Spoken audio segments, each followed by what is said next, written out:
à Constance, qui a déjà Oui, je suis là. Bonjour à voilà, tous. voilà, qui sera complétée par Gilles Lemaire. Voilà, Constance, c'est à toi. Ok. Alors, donc, petit point d'actualité du SRADET. Donc, il va être adopté en juin, comme prévu initialement. Et la procédure d'approbation, elle se fait en deux temps. D'abord, il y aura une adoption par l'Assemblée plénière le 26 juin. Et puis ensuite, une approbation par le préfet dans les 3 mois qui suivront. Par contre, du fait du confinement, il n'a pas été possible de tenir la dernière réunion PPA. Du coup, elle aura lieu plutôt à la rentrée, à l'automne prochain. Et elle aura un double objectif, à la fois de présenter la façon dont on a tenu compte des avis entre l'arrêt et la version définitive, et puis de présenter toute la logique d'accompagnement et la mise en œuvre dans laquelle on va entrer. Et ensuite, je vais vous faire une rapide présentation de la règle 4, qui est vraiment la règle centrale pour le ROCER, puisque c'est celle qui concerne le zéro artificialisation nette, avec 2 objectifs chiffrés. D'abord, zéro artificialisation nette à horizon 2050, et puis son objectif intermédiaire de moins 50% à horizon 2035. Et cet objectif, il sera justifié dans les documents d'urbanisme par rapport à la consommation d'espace observée sur les 10 années précédant l'arrêt du document de planification. Donc, cette règle, en fait, elle a fait l'objet d'un certain nombre de questions et de remarques de la part des PPA. Donc, c'est vraiment une règle qu'on a retravaillée en profondeur sans en changer le sens, mais vraiment pour la rendre plus simple et plus explicite et plus compréhensible. Et on l'a calqué en fait sur la séquence éviter, réduire, compenser qui est habituellement utilisée en écologie. Donc, éviter c'est-à-dire définir au plus juste les besoins en développement. Donc là, il est demandé aux documents d'urbanisme de s'appuyer sur des ambitions vraiment réalistes, à la fois de population et leurs besoins en développement foncier derrière.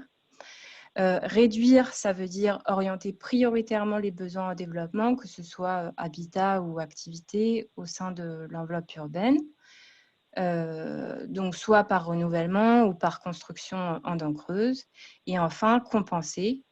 Ça signifie que si, malgré le fait d'éviter et de réduire l'extension de l'urbanisation n'a pas pu être évitée, il faudra que les documents d'urbanisme intègrent une analyse des espaces qui pourraient être rendus perméables, c'est-à-dire identifier les potentiels de compensation.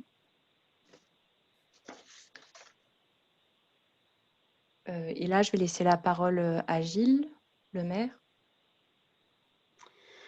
Oui, bonjour à toutes et à tous. Oui, je poursuis avec la logique d'accompagnement du SRADET. Enfin, Constance a rappelé les échéances d'adoption et d'approbation du SRADET qui font qu'on va se retrouver à la rentrée à pouvoir mener l'accompagnement pour atteindre collectivement les objectifs affichés dans le SRADET. Donc, cette logique d'accompagnement, elle va reposer sur une stratégie qu'on peut qualifier de mixte. Dans cette stratégie, on va retrouver des enjeux de publication, de la publication plus ou moins experte, de la donnée, des études qu'on va mener pour finalement aller plus loin que les éléments qui sont apportés dans le SRADET. Il y aura bien sûr, et ça renvoie à ce qu'on est en train de faire aujourd'hui, une logique d'animation thématique et de réseau. Et évidemment, le SRADET va s'appuyer sur les réseaux existants et notamment le ROCER pour les aspects fonciers, ça a déjà été dit.